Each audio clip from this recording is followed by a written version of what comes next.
Kevin Durant had the NBA on total frozen mode, and there are so many free agents that are out there for teams to sign. And now it looks like the floodgates might be opening, right? We've seen all kinds of tweets. Isaiah Thomas even said, "Can we sign now?" And a lot of people are poking fun at this whole mess, this whole disaster surrounded Kevin Durant, as well as the Brooklyn Nets, even the Kyrie Irving situation. And now that Kevin Durant is willing to stick it out for who knows how long, right? We could get to the trade deadline and things could change once again and we could be right back in the situation.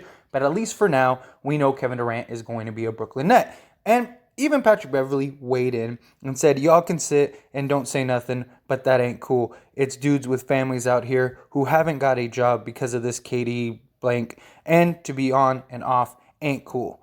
Blessing gang." So in heart and light of all of the tweets and memes and everything going around with Kevin Durant and the Brooklyn Nets, I figured, why don't we break down and look at some of the free agents that are still available for teams to sign. And of course, I want to hear your thoughts and opinions on which team would you like to see sign said player, so on and so forth. So diving right into it, there is a ton on this list. I mean, look at all of these, especially the point guard, shooting guard, and small forward position. There are a lot. Now, I'm not going to go over every single one of them because it's like 100 free agents still. But I wanted to highlight some of the main ones, at least at every position. And then, of course, hear your thoughts and opinions. The center position, we can kind of skim through really quick because there's not as many of those. But Lamarcus Aldridge, age 37, he still has some skills. He still had some moments. And many people think he's still one of, if not the best free agent available at the center position. Now, does he re-sign with the Nets? The Nets are looking to acquire some centers. Dwight Howard was a name that was thrown out there. So maybe they bring back Aldridge and then maybe a Dwight Howard, something along those lines. But you also got Demarcus Cousins, which is really surprising, right? He was great with the Nuggets last year, and many people thought that he was going to come back and kind of question why he hasn't been signed yet. Ed Davis, Taco Fall, two guys that, Ed Davis has had his moments. He's had his times. Taco's kind of just always been more of a fan favorite than a majorly productive player. You got Enes Freedom, who many people look at as very controversial, so that could be what it is, but he is a low post presence. He's a guy that you can kind of dump the ball down to, get you some easy points. Montrezl Harrell, he won the MVP of the Drew League. They literally made up an award for him. He got the co-MVP of the Drew League. It's actually kind of funny. If you didn't see the Drew League Championship, go check that out. I have it on this channel. It was a pretty funny moment. But Montrezl Harrell, he was a six-man of the year candidate. He's been a solid guy. He's improved on his shot. A little undersized for a typical center, but could be a very quality backup. He's still only 28 years old, so he's very young and had a really good Drew League showing. Granted, not the NBA, not playing against very many NBA players, at least regularly. So that's a big question. Dwight Howard is a guy, he's getting up there in age, 37, but he's really embraced that enforcer role. That guy that just has really known his role. And many people thought he was a lock to re-sign with the Lakers, right? That the Lakers would bring him back. He's a guy that, if he gets a DMP, he gets a DMP. If he doesn't, he doesn't. If he can play, he's all for it, but has really kind of bought in on just being that big man off the bench or starting, whatever you need from him. And I do think Dwight very likely gets a spot on some team, even if it's just kind of that veteran presence, that locker room guy, which he's really improved on as well. Myers Leonard is a guy that can be pretty solid. He's had his moments. He's had his stretches. I don't think he's like a starting caliber center personally, but he's a guy that could be a solid backup. Greg Monroe, he's really hit or miss. He's kind of became a journeyman as far as centers go. He's not very good defensively, kind of slow, but he's a guy you can just dump the ball down to and get you an easy bucket. Oliver Sars, young, still 23 years old, a guy that could give you some upside maybe, but again, not much in that department. Tristan Thompson, still only 31 years old. I feel like Tristan Thompson has been in the league forever. But there were even talks because of all the baby mama drama and stuff that was going on with him that he might retire. But apparently he's still looking for a team. Hassan Whiteside, I'm actually surprised hasn't really been signed. I know he has not the best reputation in the league. I know he has his sort of bonehead moments, stuff like that. But he is a solid rebounder still. He is a solid shot blocker still. He's a guy that could come in and provide in stints. And then Cody Zeller, Cody Zeller, I'm surprised, hasn't been picked up by a team. He's a pretty solid guy, 30 years old still. But yeah, that's a little surprising. But nonetheless, power forwards, Carmelo Anthony, that's kind of all you're getting is a shooter in that regards. Ariza, I don't know. After his stint with the Lakers, he might be on his way out. 37, one of those things. Kaycock, he's a guy that can be pretty solid for a team in a backup role. He's got an improved shot. Then you got like Blake Griffin. You know, that's a big question with Griffin. What does he still have left in the tank? He's had his moments, right? He's had moments where you're like, wow, this guy, he's solid. He's really good. He was really good in several moments throughout the season and for the Brooklyn Nets. So, you know, Blake Griffin could be another solid backup. James Johnson. You got Paul Millsap, though, again, guy kind of getting up there in the league, more of like a veteran guy. Markeith Morris, which is another really surprising one. He's a solid guy that can provide a lot for teams, especially that defensive guy. You know, the whole injury and just that whole drama that was going on with that, I think very likely had a huge effect on a lot of things. And then Jabari Parker, still only 27, ridiculous injury history, very unfortunate because he was a guy with so much promise, a real scorer, and many people, I mean, he was compared to Carmelo when he came in the league, you know, that big body that can score pretty much anywhere on the court. And I think that he could be a guy that would be a low risk, high reward type guy if you need that scorer off the bench. You know, if Jabari can stay healthy, still very young. So yeah. And then going into the small forwards, we got a ton. But some more notable names like Justin Anderson, you know, he could be a solid pickup. A lot of questions on him. Rodney Hood has been floated around on several teams. Josh Jackson is another huge low risk, high upside type signing.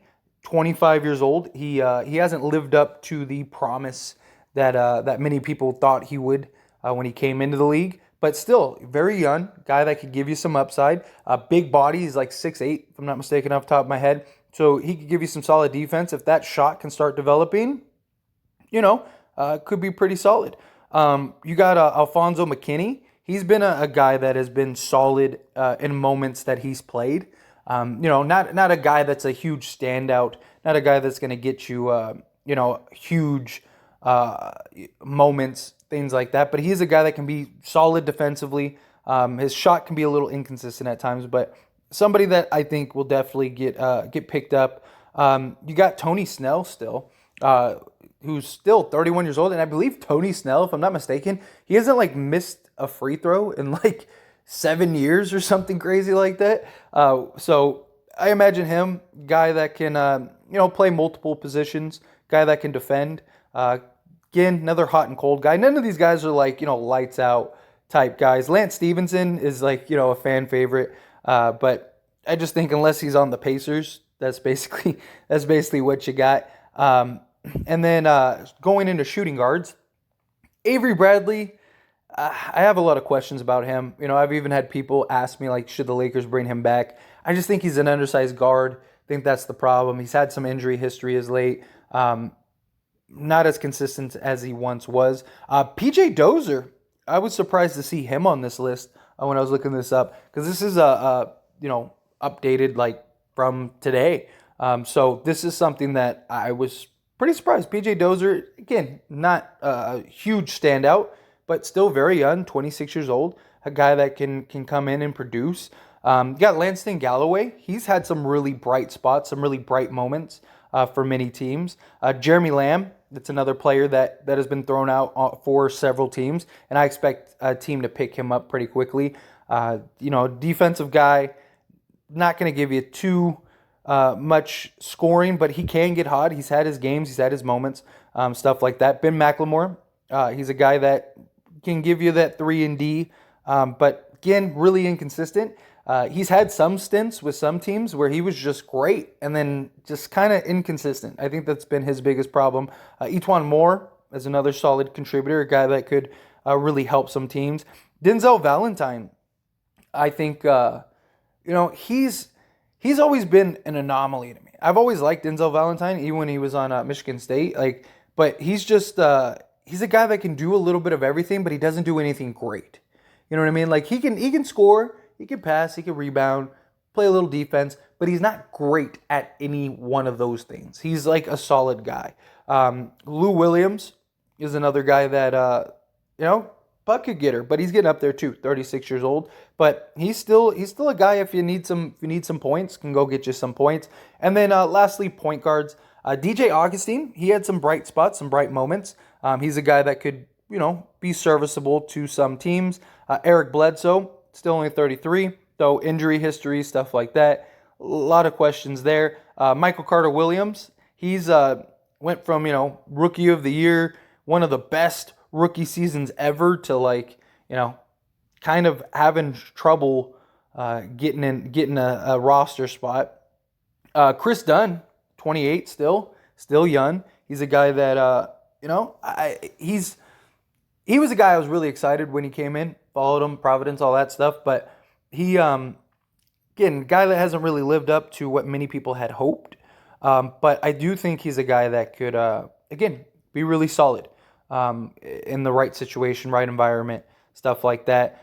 Dennis Schroeder is gonna land somewhere. He's been linked to the Lakers as of late, and I could see that reunion kind of happening. Which Dennis Schroeder, man, if he goes back to the Lakers, we'll touch on that another time. But yeah, outside of that, I mean, it's just just kind of just the random guys. Dennis Smith Jr., is still only, what, he's like 25? Yeah, 25 years old. I wouldn't mind giving him a shot. I know he's been super, disappointing, and he was a guy with so much promise coming out of college, and many people thought he was going to be the next stud, but I don't know. He can make some noise. I really do. I think he could make some noise. And then Alfred Payton, I think, is another guy that could really get picked up on the right team, but he's another guy that's kind of hit or miss. But anyway, these are sort of the notable ones. If you see any others that stand out to you that you would like, or that you're like, hey, what about this guy? I'd love to hear your thoughts and opinions down in the comment section below. And which team would you like to see sign these guys that I mentioned? Again, just wanted to kind of go over all these names and hear your thoughts and opinions and point of view. So again, let me know your thoughts and opinions down in the comment section below. One last little shameless plug is I did start As It Stands Lakers. It is a channel just like this, dedicated to only the Lakers, because the Lakers are my favorite team. And on this channel, As It Stands, I talk about all teams, all sports, stuff like that. We have football season coming up, so I'm definitely looking forward to that as well. And I just wanted to make a dedicated channel to the Lakers to give the ins and outs. Now, all the big stuff, all the big news and stuff, I will still post here on this channel. But if you want all the ins and outs and just rumors and theories and just discussions just strictly on the Lakers, link down in the description or in the comment section. Go check out the channel, subscribe to the channel. I'd really appreciate it. That being said, hit that like button. Helps me out a lot, lets me know you enjoy these types of videos, and I truly appreciate it. If you're not subscribed to the channel, hit that subscribe button, followed by the bell notification. Stay up to date with all things sports. Join this wonderful community and all of our discussions. I'll see you all in the next one. Thank you.